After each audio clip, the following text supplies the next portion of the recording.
हाँ भाई, तो आज अपन नया चैप्टर स्टार्ट करने वाले हैं, ग्रेविटेशन। और आपने इलेक्ट्रोस्टैटिक्स पढ़ ही लिया है, तो उसकी ग्रेविटेशन में बहुत ज़्यादा हेल्प मिलने वाली है आपको। ग्रेविटेशन काफ़ी ज़्यादा हेल्प मिलने वाली है। ऑलमोस्ट ये मानिए कुछ सूचनाएं ही बतानी है, चैप्टर ख़त्म हो जाएगा। कुछ इन्फॉर्मेशन ही बतानी, कुछ अतिरिक्त चीज़ें जो उन्हीं पे अपन फोकस रख के चलेंगे। ग्रेविटेशन क्या है? ग्रेविटेशन जो है वो एक फंडामेंटल फोर्स है। पता होगा आपको कितने होते हैं फंडामेंटल फोर्सेस, तो उनमें से ये ग्रेविटेशन है। ठीक है, इलेक्ट्रोस्टैटिक फोर्स होता है, इलेक्ट्रोमैग्नेटिक फोर्स बोलेंगे जिसको मिल करके, और ग्रेविटेशन फोर्स है, न्यूक्लियर फोर्स है, और वीक इंटरेक्शंस हैं कुछ। ठीक है, तो ये चार फंडामेंटल फोर्सेस होते हैं। तो ये एक फंडामेंटल फोर्स है। फंडामेंटल फोर्स का मतलब क्या होता है? फंडामेंटल फोर्स का मतलब होता है कि जिसको बदला ना जा सके, जो नेचुरली है, जिसके कारण हमें नहीं पता क्यों है, लेकिन वो है, अवेलेबल है। ठीक है ना, मास होगा तो ग्रेविटेशन होगा ही होगा। ठीक है ना। और न्यूटन ने ग्रेविटेशन लॉ क्या दिया कि कोई दो मास के पार्टिकल हैं, ये एक m1 मास है और इससे r डिस्टेंस पे कोई m2 मास रखा हुआ है। इनके बीच की डिस्टेंस कितनी है? r है। तो ये वाला मास जो है ये उसको क्या करेगा? अट्रैक्ट करेगा अपनी ओर, और ये वाला मास इसको अट्रैक्ट करेगा। एक्शन रिएक्शन लॉ को फॉलो करेंगे। एफ फोर्स जितना यहाँ लगेगा उतना एफ फोर्स क्या लगना है? यहाँ भी लगेगा। तो इसकी नेचर कैसी होती है? इसकी नेचर कैसी होती है? नेचर होती है ऑलवेज अट्रैक्टिव। इलेक्ट्रोस्टैट में क्या पढ़ा था हमने कि दो प्लस के पॉजिटिव चार्ज हैं, दो नेगेटिव चार्ज हैं, तो क्या होता है? रिपल्सन होता है। अनलाइक चार्जेज है तो अट्रैक्शन होगा, लाइक चार्जेज है तो रिपल्सन होता है। इसमें सिर्फ हमेशा क्या होगा? अट्रैक्शन होता है, अट्रैक्टिव इन नेचर होता है।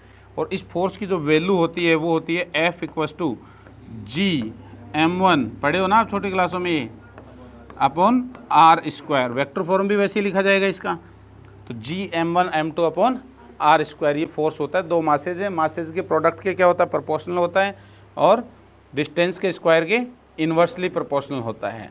ये है gravitation law of gravitation. Newton's law जो था वो ये है।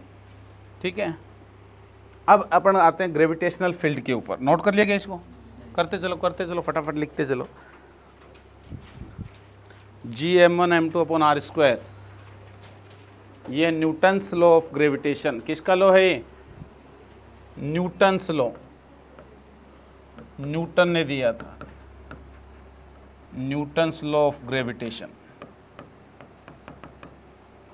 इनवर्स स्क्वायर लॉ को फॉलो करता है। देख रहे हो, डिस्टेंस की स्क्वायर के इन्वर्सली प्रोपोर्शनल है। रेंज जो होती है वो इन्फिनाइट होती है, इन्फिनाइट रेंज होती है। ठीक है ना। बहुत दूरी पर रखे पार्टिकल्स के बीच में भी क्या लगेगा? ग्रेविटेशनल फोर्स लगेगा।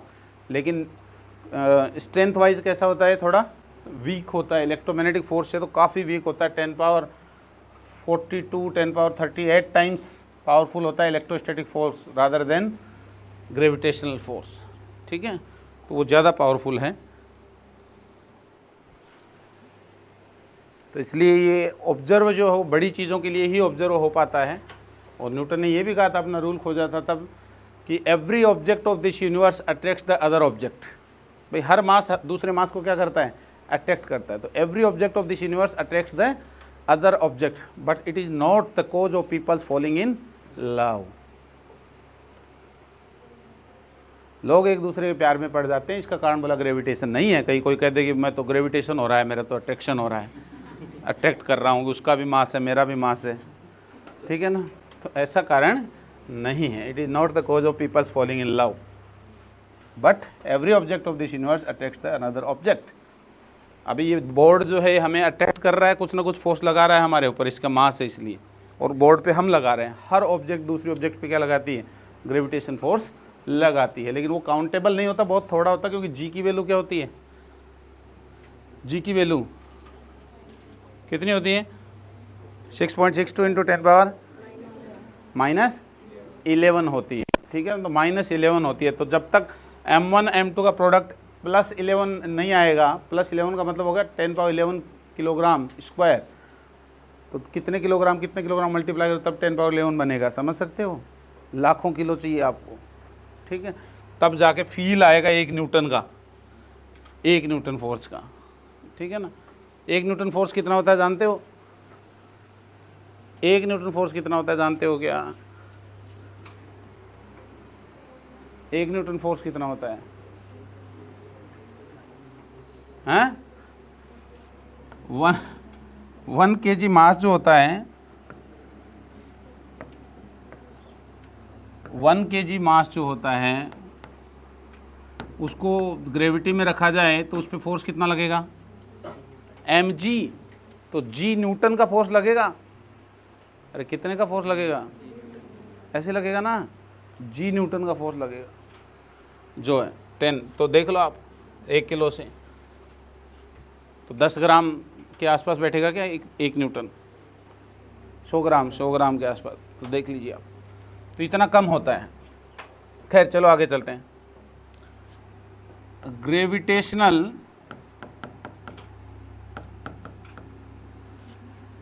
फील्ड इंटेंसिटी,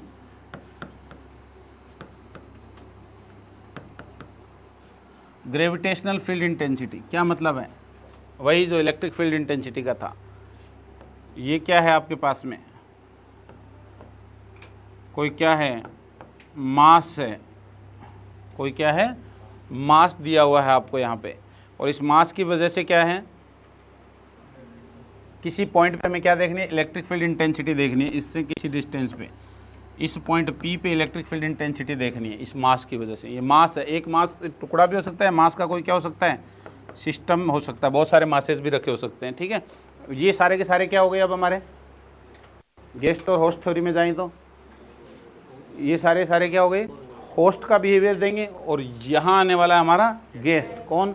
अनदर मास आएगा, अनदर मास आएगा। तो यहाँ पे वहाँ क्या थी डेफिनेशन कि 1 कूलम्ब चार्ज पे लगने वाला फोर्स जो होता है वो क्या होता है? 1 कूलम्ब चार्ज पे जितना फोर्स लगेगा वही इलेक्ट्रिक फील्ड इंटेंसिटी होता है। ध्यान है क्या? ये है, ठीक है ना। तो यहाँ क्या आएगी डेफिनेशन?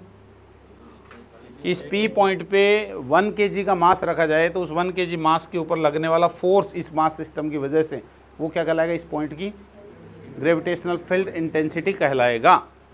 समझ गई बात को? वो ग्रेविटेशनल फील्ड इंटेंसिटी कहलाएगा।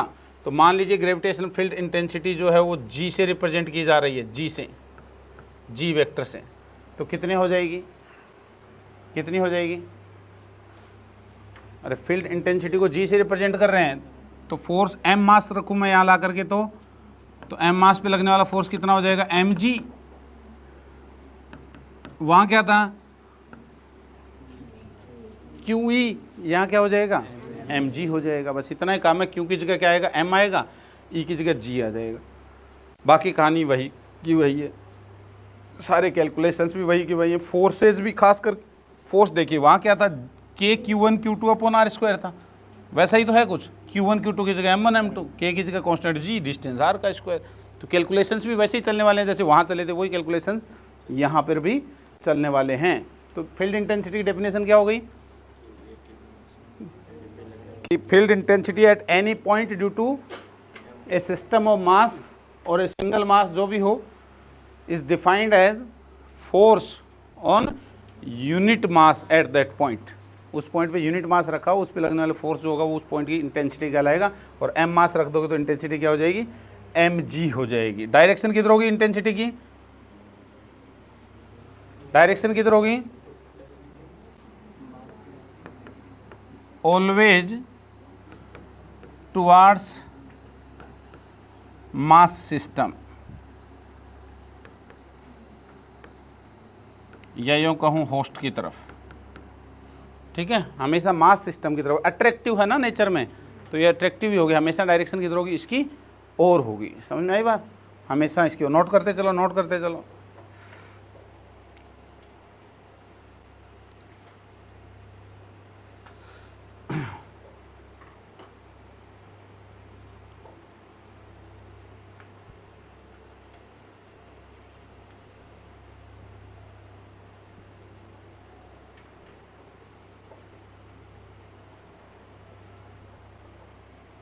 अब ग्रेविटेशनल फील्ड इंटेंसिटी अपन लिखते हैं। पॉइंट मास की बताइए कितनी है? अलग अलग चीज़ों की इंटेंसिटी लिखते हैं पॉइंट मास की।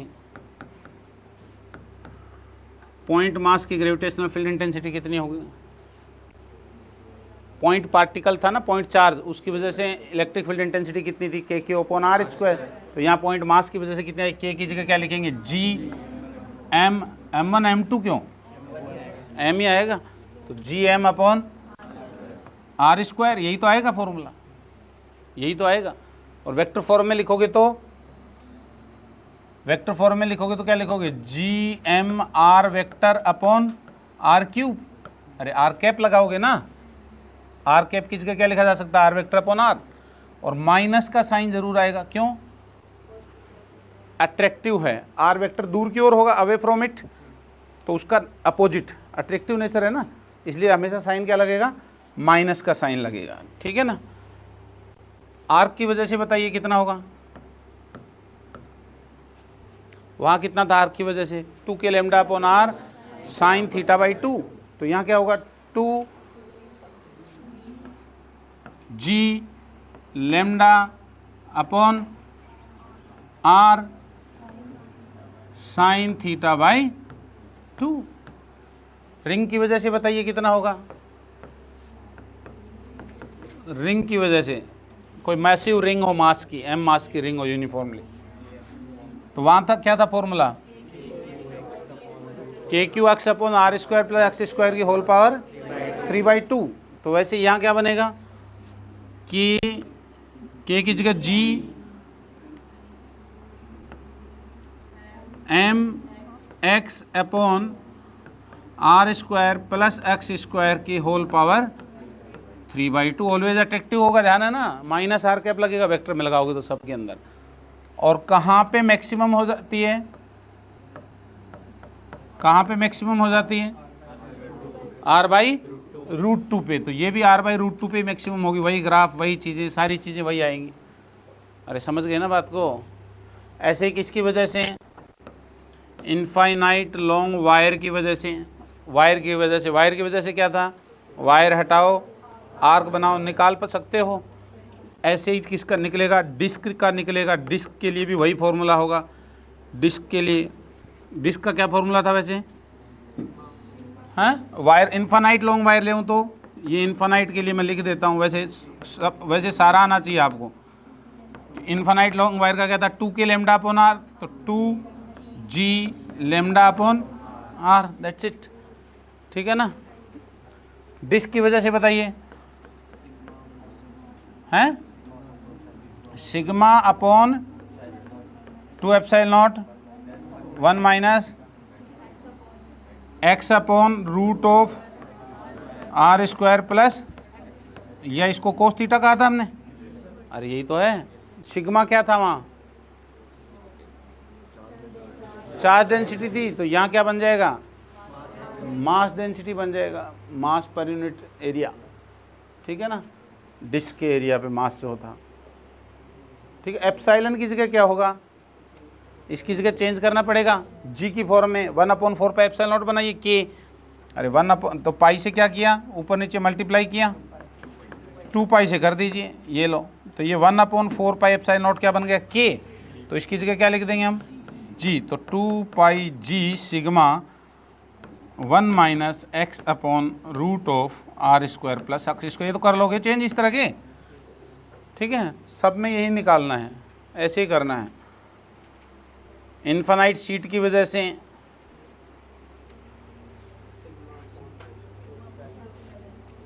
इनफाइनाइट सीट है, उसका निकाल लोगे, होलो स्फीयर है,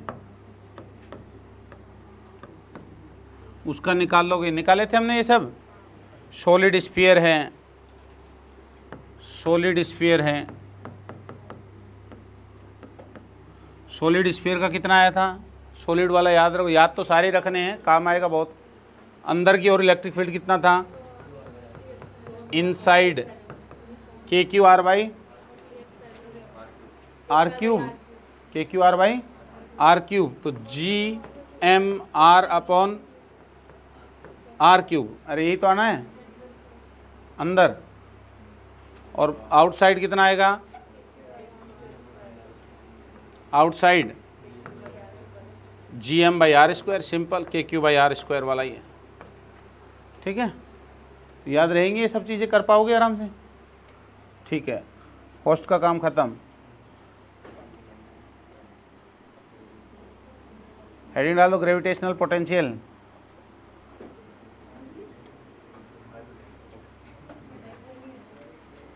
डाइपोल नहीं है इसमें, ग्रेविटेशनल पोटेंशियल।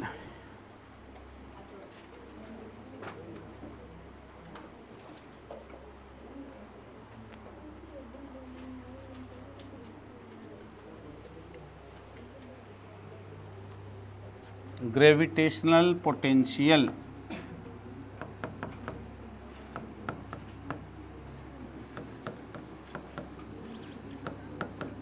क्या होगा भाई? ग्रेविटेशनल पोटेंशियल बोलो। ये वही फिर से मासिव सिस्टम है, मास का सिस्टम है। इसकी वजह से किसी पॉइंट P पर ग्रेविटेशनल पोटेंशियल डिफाइन करना है। क्या थी परिभाषा पहले? कि इस 1 कूलम चार्ज को इस पॉइंट P से इन्फिनिटी तक भेजने के लिए वर्क डन। तो अब क्या हो जाएगी डेफिनेशन यहाँ? 1 kg मास को कहाँ से? पॉइंट P से इन्फिनिटी तक भेजने का वर्क डन ही इस पॉइंट का क्या हो जाएगा? पोटेंशियल हो जाएगा। समझ गए? किसी भी यूनिट मास को पॉइंट P से कहाँ भेजना है? इन्फिनिटी तक भेजने में जो आपको वर्क करना पड़े that is stored in the form of potential. वही उस पॉइंट का क्या है? पोटेंशियल होता है। ठीक है, लिख दो इसकी परिभाषा, लिखो कि the work done by host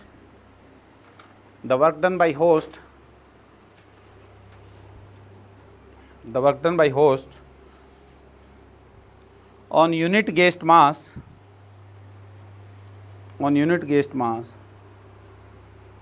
to take it from P to infinity, to take it from point P to infinity, यही क्या हो जाएगा? इस पॉइंट का पोटेंशियल हो जाएगा Vp, है ना। और m मास का पार्टिकल जाए तो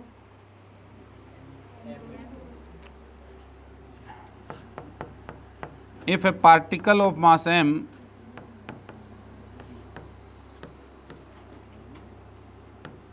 goes from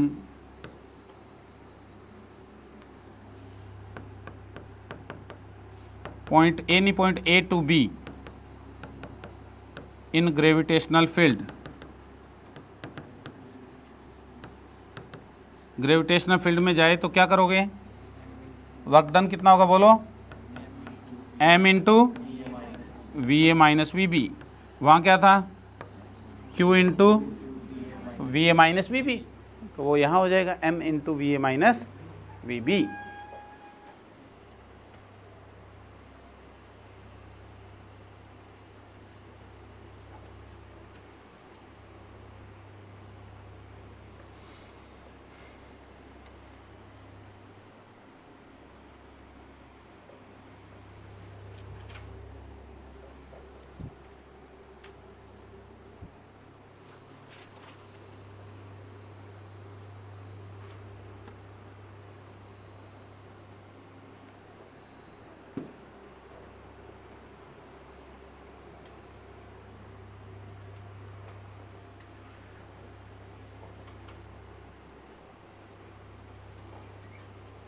तो बताइए, पोटेंशियल समझ गए ना आप अब? तो पॉइंट मास का पोटेंशियल बताइए कितना निकलेगा? पॉइंट मास की वजह से Gm/r, लेकिन ये माइनस का होगा। क्यों होगा? क्योंकि आप वर्क निकालोगे उस चैप्टर में इलेक्ट्रोस्टेट वाले में जाकर के, तो वहाँ क्या देखा था हमने? एक पॉजिटिव चार्ज की वजह से दूसरे को लेके गए थे ना इन्फिनिटी तक, तो पॉजिटिव में रिपल्सन लगता है, तो फोर्स उधर ही लगेगा जिधर लेके जा रहे हो। दैट्स वाई पॉजिटिव वर्क आता है। इसमें क्या लगेगा? इसकी वजह से अट्रैक्टिव लगेगा, और डिस्प्लेसमेंट इन्फिनिटी की तरफ जा रहे हो, अपोजिट है, that's why it is negative. बस इतना फर्क है, ठीक है ना। तो माइनस का आएगा ये, माइनस Gm/r। रिंग की वजह से बता दीजिए पोटेंशियल, रिंग की वजह से, यूनिफॉर्म रिंग की वजह से माइनस Gm/, अरे रिंग के हर पॉइंट से दूरी dq याद आ रहा है कितना? r² प्लस x² का रूट, यही तो होगा रिंग की वजह से पोटेंशियल। अरे याद करो, बोल रहे हो क्या? माइनस का होगा। सॉलिड स्फीयर का बताओ, सॉलिड स्फीयर का बता दीजिए। होलो स्फीयर का भी निकाल पाओगे सबका? सॉलिड स्फीयर का बताइए। ये याद रखना इंपॉर्टेंट है, याद तो सारे रखने हैं लेकिन ये काम आएगा अभी आगे। ये सॉलिड स्फीयर वाला यहाँ ज़्यादा काम आता है, वहाँ कम काम आता है इलेक्ट्रोस्टेट में। ये यहाँ ज़्यादा काम आएगा अर्थ के लिए। अर्थ के अंदर की बातें करेंगे ना, अर्थ सॉलिड स्फीयर मान करके, तब यहाँ यूज़ होगा। तो सॉलिड स्फीयर में कितना? Small R less than capital R के लिए बोलिए, अंदर के लिए G M upon 2r square into 2r cube into 3r square minus small R square, और माइनस का, ठीक है। और बाहर के लिए G M upon R minus का K Q by are, small ले लीजिए, स्मॉल ले लीजिए, माइनस का, यही होगा। इसमें ये देखिए, ये कहाँ के लिए है? ये वाला G M upon 2r cube 3r square minus small R square, less than R के लिए, अंदर के लिए है। और सेंटर के लिए लिखूं तो सेंटर के लिए स्मॉल आर 0 हो जाएगा। देखिए आर स्क्वायर से एक आर स्क्वायर कहें 3/2, 3/2 का मतलब होता है 1.5 times of V at surface. अरे याद है, वहाँ भी लिखा था मैंने, ये सरफेस कितना होता है? G M upon R square, G M upon R. अरे जी एम अपॉन आर ही तो बचेगा, ये 0 कर दिया आपने, आर स्क्वायर से क्यूब कैंसिल करो, तो जी एम अपॉन आर को मैंने लिख दिया V at surface. V at surface यहाँ से देखिए, स्मॉल आर इक्वल टू क्या हो जाएगा? Capital R. तो सरफेस पे क्या होगा? जी एम अपॉन आर होगा। तो सरफेस वाले का या जी एम अपॉन आर का 1.5 टाइम, 1.5 गुना होगा अंदर। अरे ठीक है, ग्राफ याद है ना इसका? ऐसा आया था इलेक्ट्रोस्टेट में ग्राफ, ऐसा कुछ होकर के, और फिर ऐसे। तो ये सरफेस पे कुछ था, उसका 1.5 टाइम सेंटर पे था पोटेंशियल, ऐसा। इसमें नेगेटिव में चलेगा ग्राफ इसका, ये मत करना। हाँ,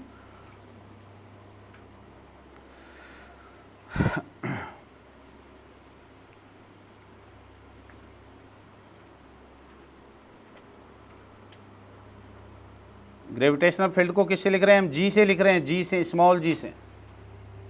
और स्मॉल जी जो है वो ग्रेविटेशनल एक्सेलरेशन भी है। क्यों है? क्योंकि m मास का पार्टिकल रखते हो तो mg फोर्स लगता है। अरे QE की जगह mg लगता है, और उसका एक्सेलरेशन करोगे तो न्यूटन्स सेकेंड लॉ से, तो नेट फोर्स इक्वल टू क्या होता है? ma।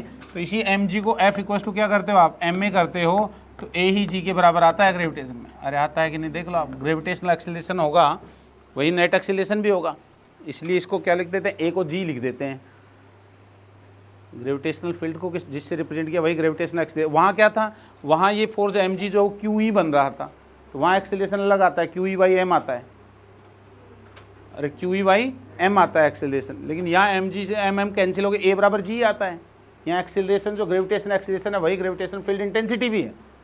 समझ गए बात को? इसलिए इसका सिंबल क्या लिया गया? जी लिया गया। कहीं आप सोचो ग्रेविटेशन एक्सेलरेशन का सिंबल था तो 10 वाला, वही है 10 वाला ही।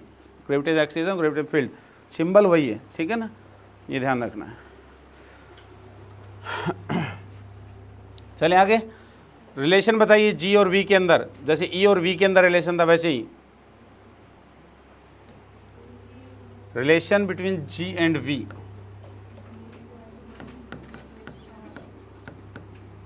जी वेक्टर एंड वी, बताइए क्या लिखूं relation? V A minus V B, V A minus V B equals to, वहाँ क्या था? Integration of E dot d l. अरे था, तो ई की जगह क्या हो जाएगा? यहाँ जी हो जाएगा, G vector dot d l vector. कहाँ से कहाँ तक? ए से बी तक, ए से बी तक, यही था। तो यहाँ भी यही हो जाएगा। ये कब यूज करेंगे? जब जी दे रखा हो और, अरे जी दे रखा हो और वी पूछा हो कि वी क्या है, तो ये फॉर्मूला यूज करेंगे। और वी दे रखा हो, जी पूछा हो तो, वी दे रखा हो, जी पूछा हो तो formula number 2, minus del upon del X V into I cap minus del upon del Y J cap, अरे ध्यान है, del V upon del Z K cap, ये यूज करेंगे तब हम वी दे रखा हो और जी पूछा हो तो याद रह जाएगा। वहाँ फॉर्मूला क्या था, V A minus V B equals to E dot d l का इंटीग्रेशन ए से बी, यहाँ क्या आ गया G dot d l, plus minus sign G में आते रहेंगे, ठीक है। जी का नेगेटिव आता है ना साइन, तो वो आता रहेगा अपने आप में, वही चीज़ होनी है।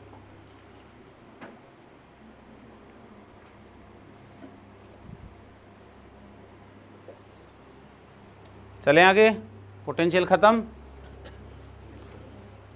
ग्रेविटेशनल पोटेंशियल एनर्जी, अगला आता है gravitational potential energy. Gravitational potential energy,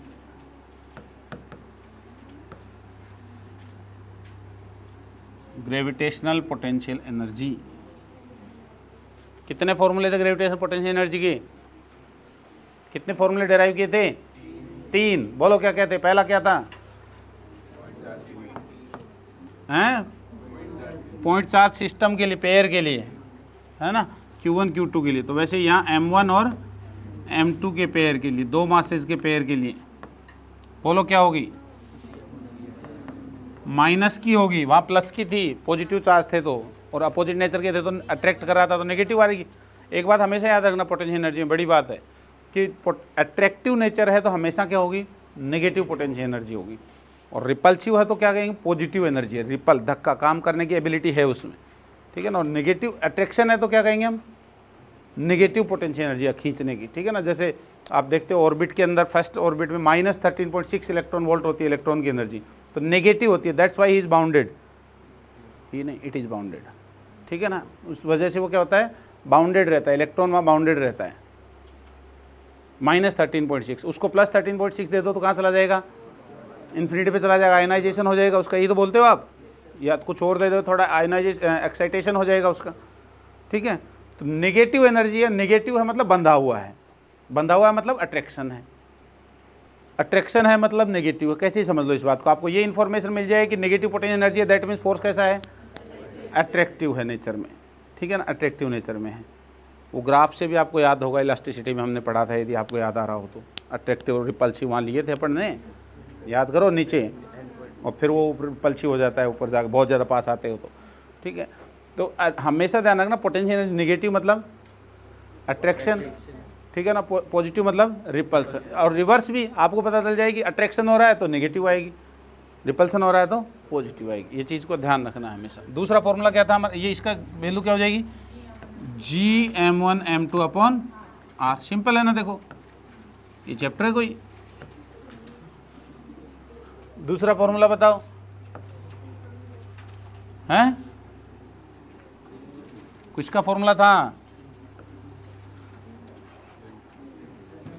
अरे स्फीयर का था ना, होलो स्फीयर का, सेल का, तो सेल जिसकी रेडियस क्या है R है, यहाँ भी मास की सेल हो जाएगी वो, जिसका मास m है, तो कितना potential energy, self potential energy minus Gm upon 2R square, 2R dimensions का ध्यान रखोगे, स्क्वायर नहीं करना। थर्ड क्या था, सॉलिड स्फीयर वाली, मास m है, रेडियस r है, कितनी थी 3/5 Gm अपॉन R, अरे यही तो थी, Gm m था कि m स्क्वायर था, m था कि m स्क्वायर था यहाँ दोनों जगह, अरे m स्क्वायर था ना भाई, डायमेंशन तो वही रखोगे, m1 m2 वाली किलोग्राम का स्क्वायर करोगे ना, तो m स्क्वायर है ना, भूल भी जाओ तो याद रख लेना इस तरीके से।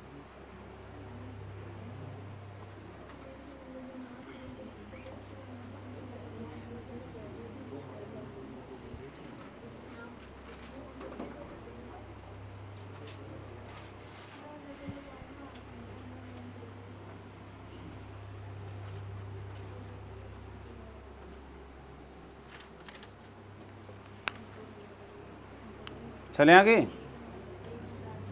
एक क्वेश्चन करके बता दीजिए। ये m1 मास है, रेडियस है r1 और इससे स्मॉल r दूरी पे रखा हुआ है एक और m2 मास और रेडियस है r2। इस सिस्टम की पोटेंशियल एनर्जी लिख के बता दीजिए। इस सिस्टम की पोटेंशियल एनर्जी लिख के बता दीजिए। सेल हैं दोनों, सेल, तो सेल पोटेंशियल एनर्जी होंगी दो तो, और एक कौन सी होगी, इंटरेक्शन। इंटरेक्शन वाली बताइए कितनी होगी, Gm1m2/r। अरे ध्यान है आपको। तो एक तो इंटरेक्शन की होगी, इन दोनों के सिस्टम के इंटरेक्शन की पोटेंशियल एनर्जी होगी Gm1m2/r माइनस की यह इंटरेक्शन वाली इंटरेक्शन पोटेंशियल एनर्जी, और बाकी दो सेल्फ होंगी। इसकी खुद की कितनी, Gm1/u of sphere first, Gm1/u of sphere second, Gm2/2r2। ठीक है, इन तीनों का सम कर देंगे, नेगेटिव होंगी। ये तो नेगेटिव तो है ही हैं, नेगेटिव तो है ही हैं।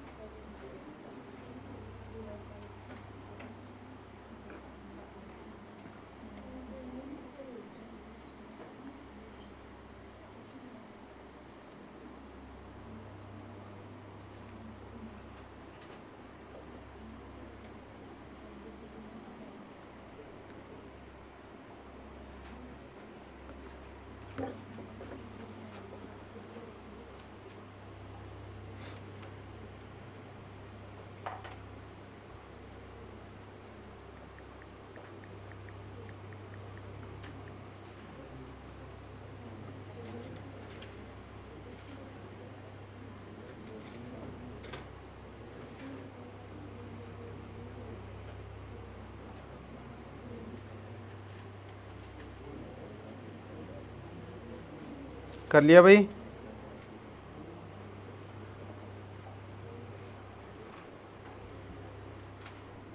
कुछ पॉइंट्स और लिख लो, लिखिए। अगर कोई गेस्ट ग्रेविटेशनल फील्ड में चलता है, अगर कोई गेस्ट ग्रेविटेशनल फील्ड में चलता है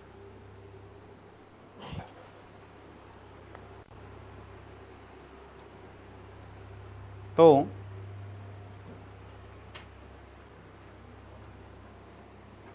उस पर किया गया वर्क डन, उस पर किया गया work done by gravitational field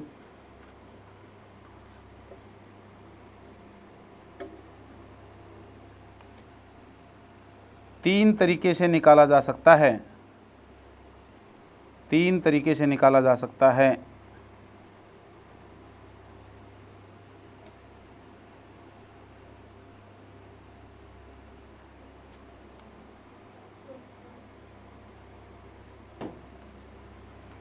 बताइए। W इक्वल्स टू या तो UI माइनस UF, फॉर्मूला ध्यान है आपको, work done by field potential energy की फॉर्म में UI माइनस UF। दूसरा पोटेंशियल की फॉर्म में M into VA minus VB, तो VI माइनस VF। और तीसरा क्या था, G डॉट DL, तो M into G dot DL क्या बताता है, अरे VA माइनस VB को बताता है, VI माइनस VF। तो इसकी जगह लिख दिया, कहाँ से कहाँ तक, I से F तक। यह है तरीका नंबर 1, यह है तरीका नंबर 2 और यह है तरीका नंबर 3। तीन तरीके से निकाला जा सकता है, ध्यान रखोगे आप।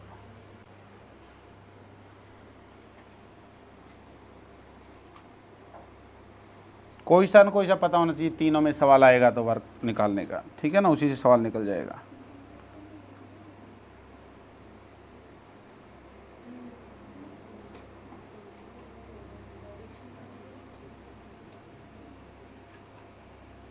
एक नोट लिख दीजिए यहाँ, अगर किसी सवाल में लिखा है, अगर किसी सवाल में लिखा है,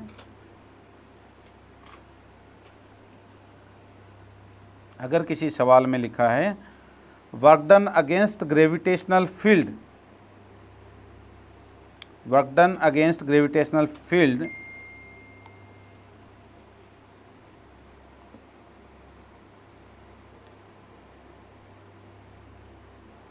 in bringing the mass from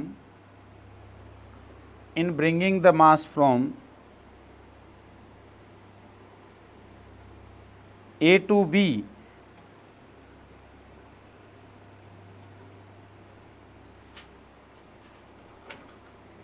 or work done by external agent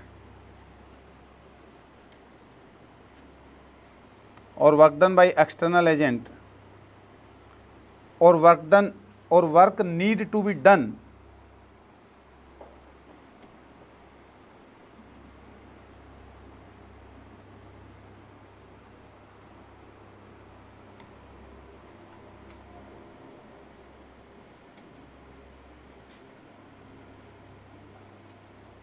ठीक है। तो इन तीनों का एक ही मतलब है क्या, work done by external agent, इन तीनों एक ही मतलब है work done by external agent.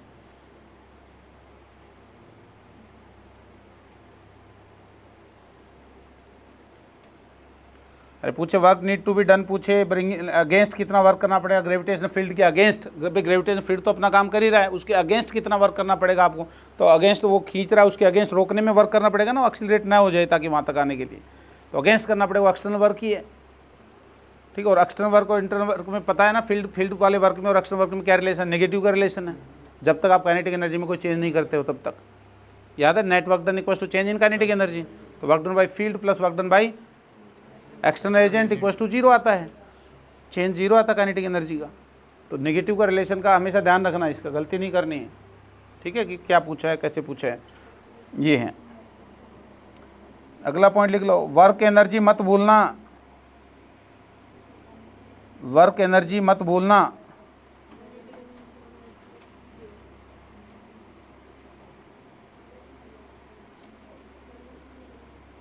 Work energy मत भूलना, फंडामेंटल चीज है वर्क एनर्जी, है ना।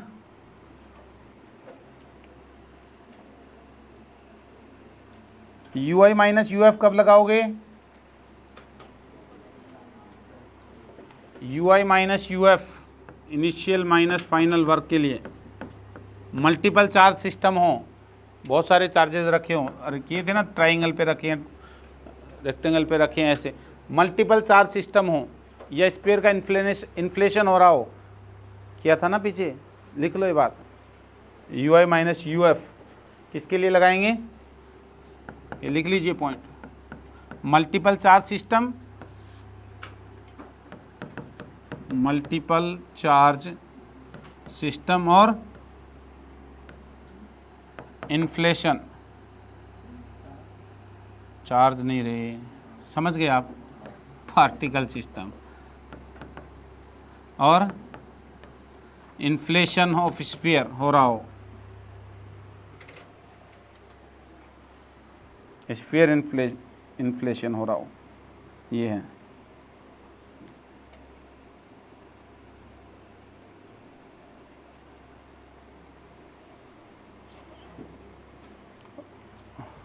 रिंग और पार्टिकल का सवाल आए तो,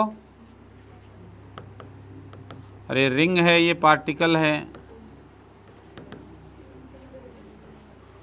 तो लिखिए रिंग पार्टिकल का सवाल हो, रिंग पार्टिकल का सवाल हो, स्फीयर पार्टिकल का सवाल हो, डिस्क पार्टिकल का सवाल हो,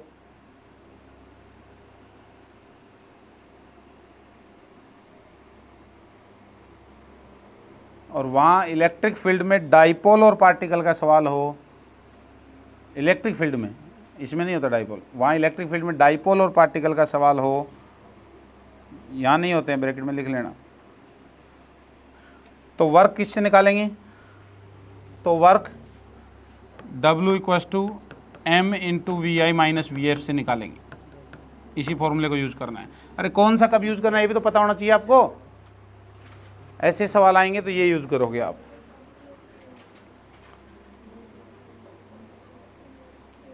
नेक्स्ट लिखो बाकी सारे सवालों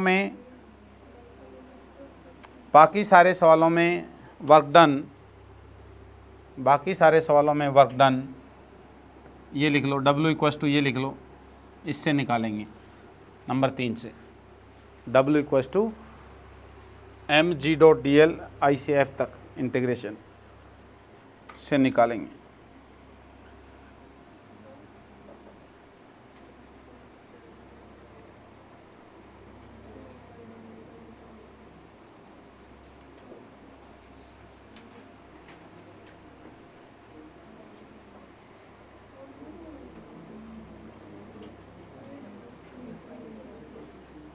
ग्रेविटेशनल फील्ड किधर से किधर होती है? हायर पोटेंशियल से लोअर की तरफ, जैसे वहाँ होती है फील्ड लाइन वैसे यहाँ भी होंगी, लिख लो ये भी। ग्रेविटेशनल फील्ड हमेशा हायर पोटेंशियल से लोअर पोटेंशियल की तरफ होती हैं।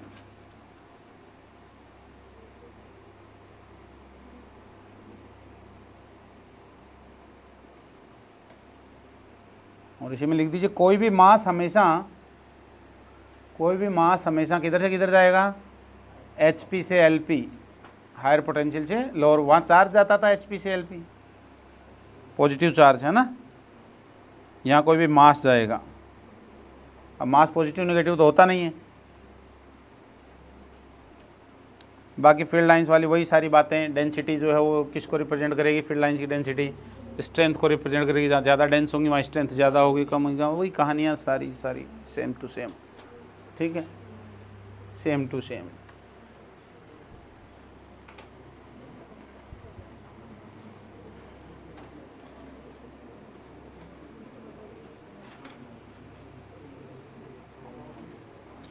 पोटेंशियल किसके लिए डिफाइंड है? ये भी लिख लो, पोटेंशियल सिर्फ फाइनाइट साइज्ड ऑब्जेक्ट के लिए डिफाइंड है। पोटेंशियल सिर्फ फाइनाइट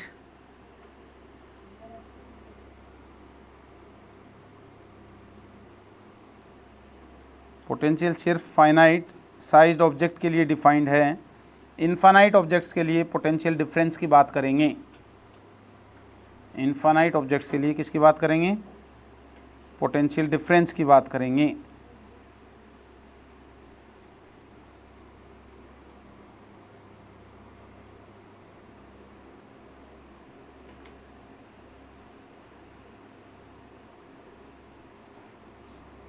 पोटेंशियल डिफरेंस आपको पता ही है, VA minus VB equals to integration G.dl, integration G.dl।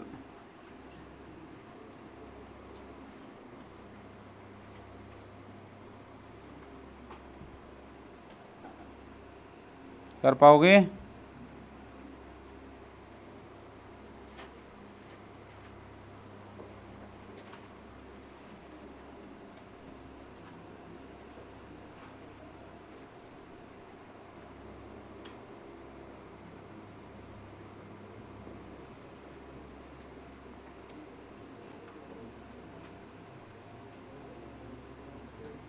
वही सब पार्टिकल सिस्टम सारे सवाल कर लोगे ना इसके, कि दो पार्टिकल रखे हुए हैं, उनके बीच का फोर्स कितना होगा, या तो फील्ड निकाल लोगे उस पॉइंट पे। ट्रायंगल पे रखे हुए हैं, रेक्टेंगल पे रखे हुए हैं, पॉलीगन पे रखे हैं, पॉलीगन वाला वही फॉर्मूला यूज़ कर पाओगे यहाँ भी। सारी चीज़ें वैसी की वैसी चलनी है, इलेक्ट्रोस्टेट जैसी, उस पर पकड़ है तो ये आता है आपको चैप्टर, कोई दिक्कत ही नहीं है, फिर कोई दिक्कत ही नहीं आने वाली है कैसे भी। हेडिंग डाल दो earth and its gravity, earth and its gravity.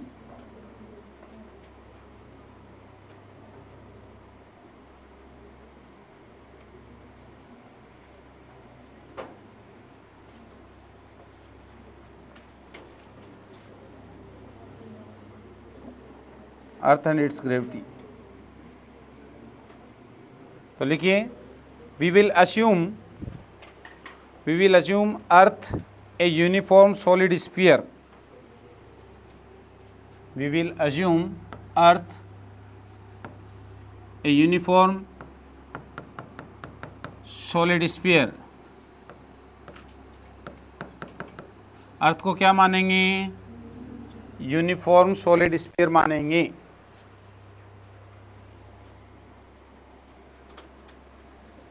ठीक है, मास लिख दो ब्रैकेट में कैपिटल M E और रेडियस कैपिटल R और E। और स्फीयर मानेंगे जिसका मास होगा m और रेडियस कितना होगा r, अर्थ की रेडियस r ऑफ अर्थ। ठीक है,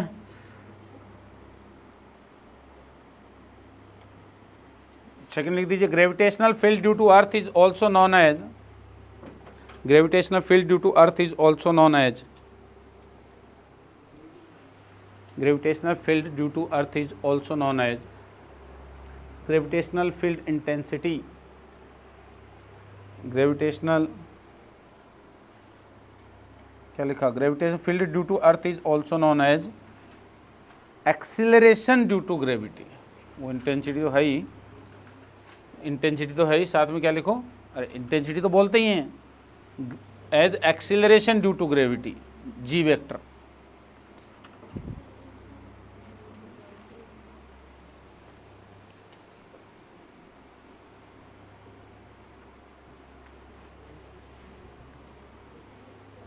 any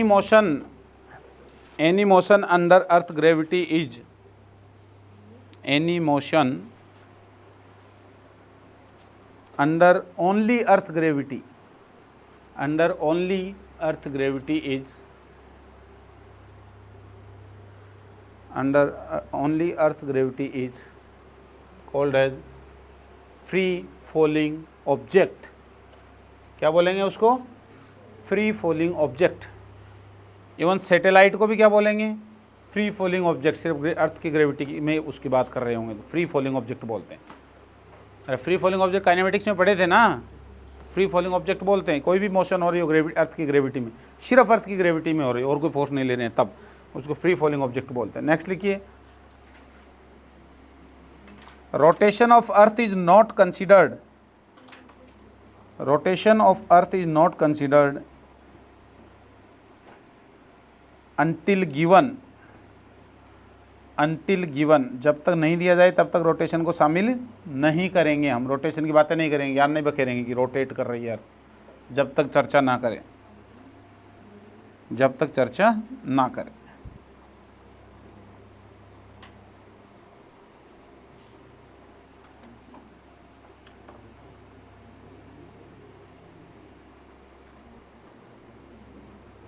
ठीक है,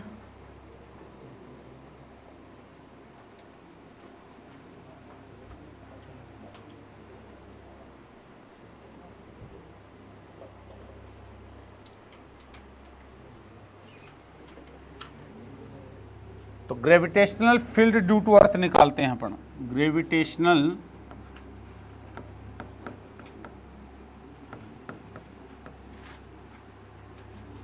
फील्ड ड्यू टू अर्थ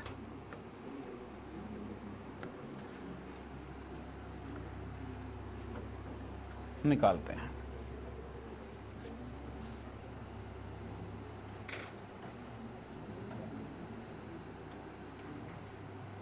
तो ये अर्थ है जिसकी रेडियस आर ई है और मास एम ई है।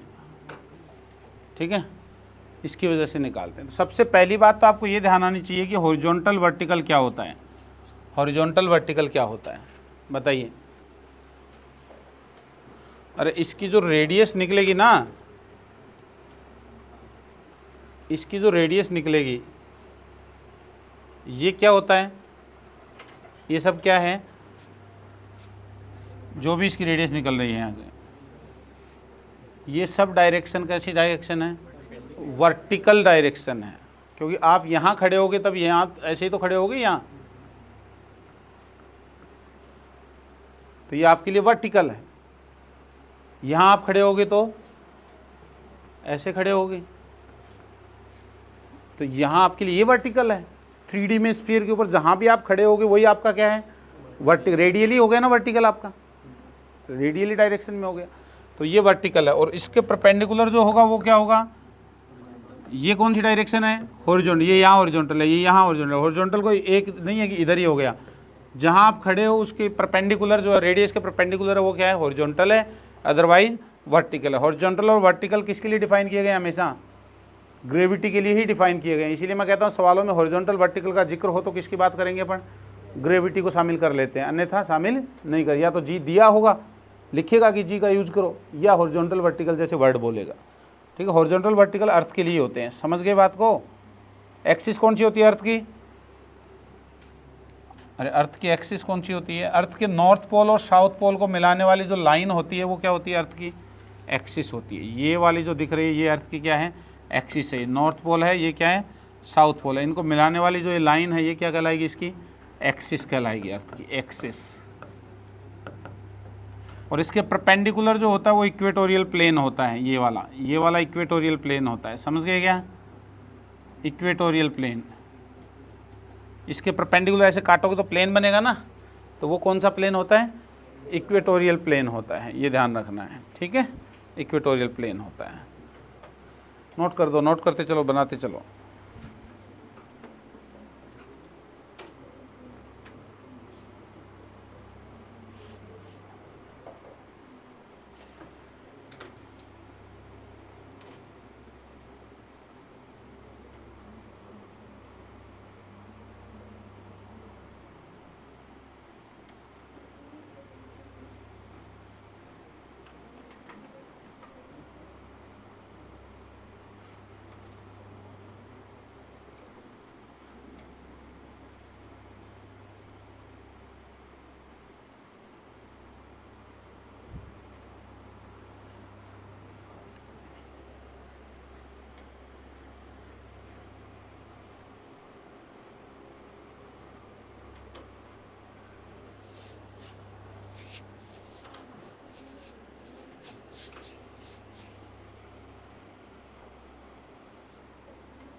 ठीक है, अब निकालें अलग अलग।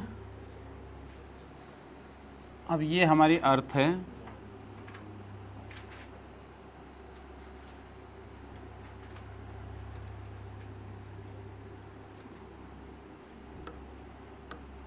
इसके 3 पॉइंट पे इलेक्ट्रिक फील्ड निकालेंगे अपन। ये इसका सेंटर है अर्थ का, ये है पॉइंट ए आउटसाइड पॉइंट, ये इसकी सरफेस का पॉइंट हो गया एस, और ये कोई इनसाइड पॉइंट ले लेते हैं बी। ये यहाँ से एच हाइट पे है, ये डी डेप्थ पे ले लेते हैं, अंदर अर्थ के अंदर डी डेप्थ पे है। ठीक है, रेडियस आपको पता ही है इसकी कितनी है? आर ई है। तो एट सरफेस बताइए सबसे पहले, एट सरफेस पे कितना होगा? जी से लिखेंगे, जी सरफेस लिखो या जी लिखो एक ही बात है। कुछ नहीं दिया हो तो जी से लिखा होगा, और कन्फ्यूज़न हो कि जी लिखा है क्या, किसका दिया हुआ है, तो सरफेस का ही होगा फिर वो। ठीक है ना, तो जी इक्वल्स टू सरफेस पे ग्रेविटेशनल फील्ड इंटेंसिटी कितनी? के क्यू बाई आर। तो जी माइनस का लगाऊं या प्लस का? अरे मैग्नीट्यूड लिख लेते हैं, G M E upon R E. समझ गए बात को? ये होगा, लेकिन कहाँ तक मानेंगे सरफेस को? कहाँ तक मानेंगे सरफेस के आसपास? कितनी हाइट तक? तो अप टू 1 to 2 किलोमीटर, 1 से 2 किलोमीटर तक हम मानेंगे कि अर्थ के सरफेस की बातें हो रही, यही फॉर्मूला यूज कर लेंगे। समझ गए बात को? यही, क्योंकि रेडियस जो है वो 6400 किलोमीटर है, तो बहुत बड़ी है as compared to 1 to up to 5 kilometre तक भी चल जाएगा, आप यूज करोगे तो 5 किलोमीटर तक भी चल जाएगा, लेकिन इससे ज़्यादा नहीं। उससे ज़्यादा के लिए फिर कौन सा यूज़ करोगे? ए पॉइंट के लिए जो हम निकालेंगे वो यूज़ करेंगे फिर। ठीक है ना, तो एट आउटसाइड पॉइंट बताइए, आउटसाइड पॉइंट पे क्या होगा? जहाँ small R greater than capital R हो जाएगा। अरे बाहर का कोई पॉइंट है अर्थ के? फील्ड आर ई स्क्वायर, ठीक है, G M A upon R E square. तो एट आउटसाइड पॉइंट पे बताइए,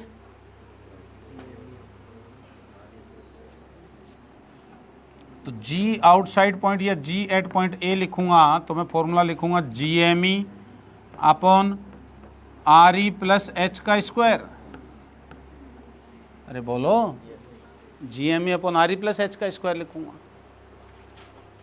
अब इसी को मैं यूँ लिख लूँ, G M E upon R E square बाहर ले लिया तो यहाँ तो 1 रह गया, plus H upon R E, अरे बाहर कॉमन निकालते हैं तो पावर 7 निकलती है ना, ये आ गया, ये आ गया। ये कब यूज करना है, ये कभी भी यूज करो ऊपर के लिए, लेकिन एच छोटा है तो G M E upon R E square 1 plus H upon R E का -2, अरे है ना। And if h is much less than R E तो क्या ही लिख दूंगा, G A equals to G M E upon R E square, G M E upon R E square 1 minus 2h upon R E, या यूँ लिख दूँ G at point A equals to G M E upon R square कितना, surface वाला, तो G times 1 minus 2h upon R E. अरे समझ में आई क्या बात है। ये कब यूज़ करना है, एच बहुत बहुत छोटा, बहुत बहुत छोटा कब है, बहुत बहुत छोटा कब है, एच जो अप्रॉक्सीमेट 100 किलोमीटर तक चलेगा। अरे 1 2 4 5 किलोमीटर की बात हो रही है तो सरफेस वाला यूज कर लेंगे, लेकिन 100 किलोमीटर तक की बात हो रही है तो ऊपर तो हो गया, चेंज तो हो गया, लेकिन इस फॉर्मूले से निकाल लेंगे, क्योंकि H 100 kilometre is much less than as compared to 6400 kilometre, तो अप टू 100 किलोमीटर तक ये फॉर्मूला यूज कर लेंगे, लेकिन और ज़्यादा हो तो फिर ये है ही। अरे ये इसमें कोई अप्रोक्सीमेशन नहीं लगा, ध्यान रखें, कोई भी सबसे बड़ी गड़बड़ यही होती है कि जब हम फॉर्मूले डेराइव करते हैं तो क्या अप्रोक्सीमेशन और क्या कंडीशंस थी वो भूल जाते हैं, तब हम गलत करके आ जाते हैं एग्जाम के अंदर। तो हमेशा ध्यान रखना है, फॉर्मूला जब डेराइव करते हैं तो उसमें अप्रोक्सीमेशन कंडीशन क्या थी, कंडीशंस क्या थी, वहाँ क्या क्या आपने अप्रोक्सीमेशन यूज़ किए थे, किस सिचुएशन के लिए निकाला था, वही होनी चाहिए वहाँ, ठीक है। तो इस फॉर्मूले में कोई अप्रोक्सीमेशन नहीं है, ये परफेक्ट है, लेकिन इसमें अप्रोक्सीमेशन है।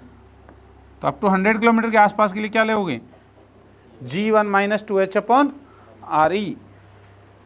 और कहाँ के लिए निकालें, पॉइंट सी के लिए, इसके लिए बी के लिए निकालो, पॉइंट बी के लिए एट इनसाइड पॉइंट,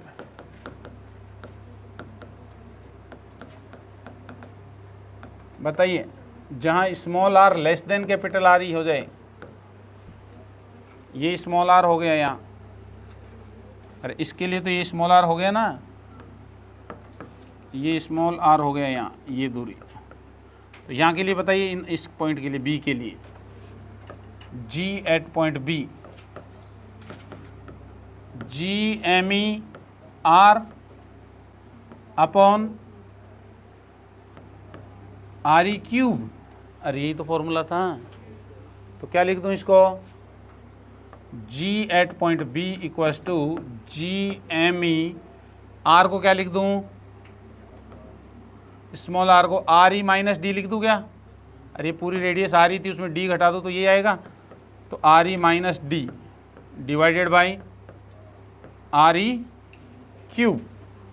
अरे आ जाएगा कि नहीं, बोलो, आ गया। अब इसको क्या लिख दूँ, G at point B, G M E upon R E square को क्या लिख दूँ, small g, G M E upon R E, एक आर ई बच गया नीचे, उसको अंदर लेऊंगा तो क्या बनेगा, 1 माइनस डी अपॉन आर ई। क्या इस फॉर्मूले में कोई अप्रोक्सीमेशन लगाया है मैंने, अरे क्या अंदर वाले फॉर्मूले में कोई अप्रोक्सीमेशन लगाया है मैंने, नहीं लगाया, तो ये डायरेक्ट यूज़ कर सकते हैं, हमेशा यूज़ कर सकते हैं। ये ध्यान रखना कि कौन सा कब यूज़ करना है। तो G B equals to G 1 minus D upon R E, और ये है 1 माइनस 2h अपॉन आर ई, 2 का फ़र्क है, उसको भी h से भी डिनोट कर सकते हैं, डी से भी डिनोट कर सकते हैं, डेप्थ, लेकिन वो अंदर के लिए, बाहर के लिए, बाहर वाले में अप्रोक्सीमेशन है, अंदर वाले में कोई अप्रोक्सीमेशन नहीं है, ठीक है, ये है।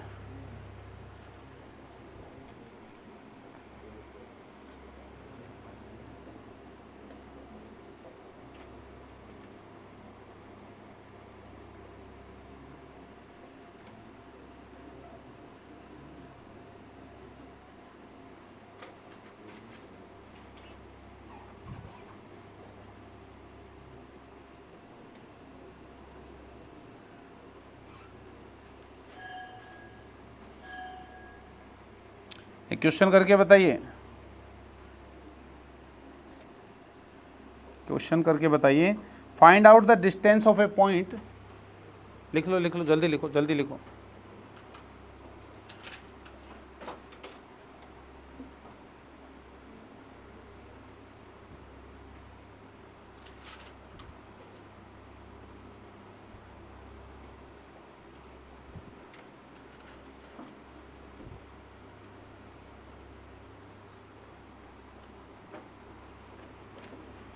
Find out the distance of a point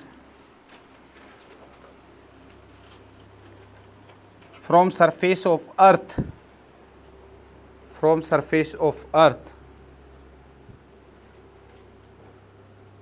where gravity is half of its surface, half of its surface। बताओ, कैलकुलेट करके बताओ। Half of its surface,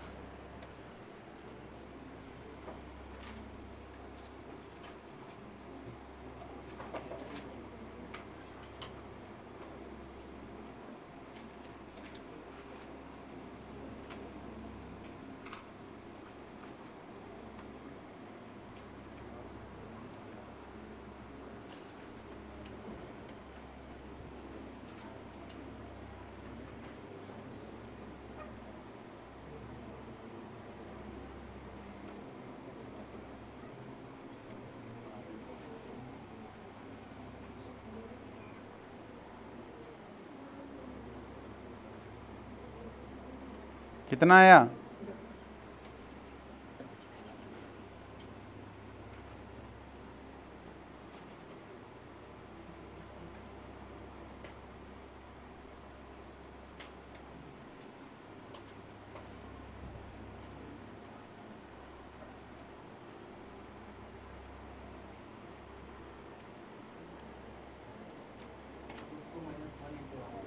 √2 - 1 into RE। Very good. और बताइए, यही आया?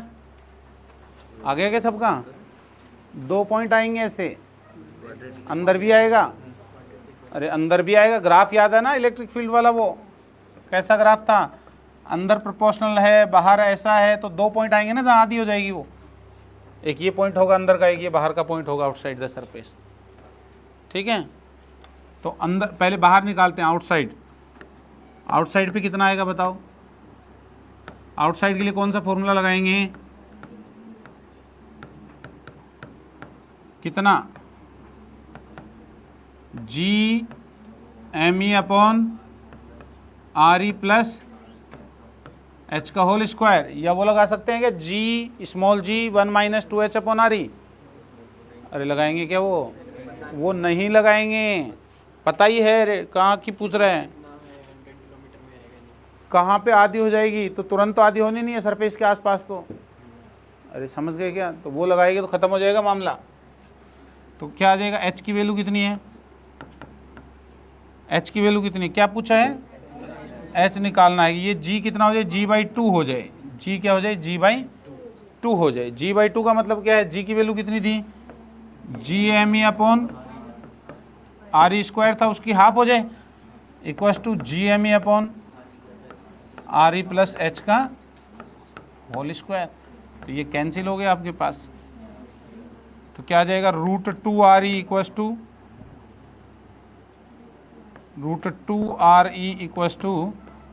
RE plus H।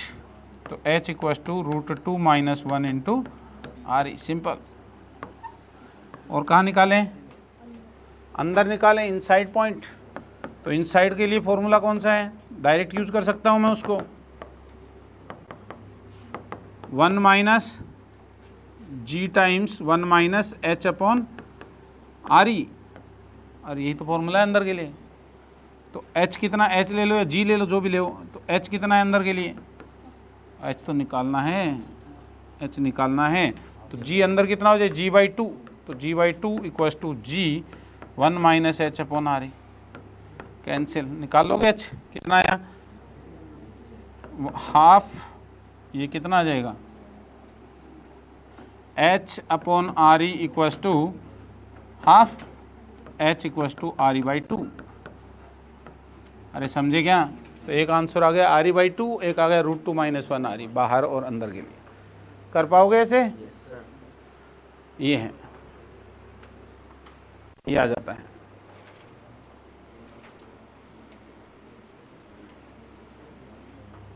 ठीक है, आज इतना ही लेंगे, बेल लग गई ना, आज थोड़ा कम था टाइम। अगले 2 लेक्चर में ख़त्म हो जाएगा चैप्टर। ठीक है, आज इतना ही लेंगे। Thank you.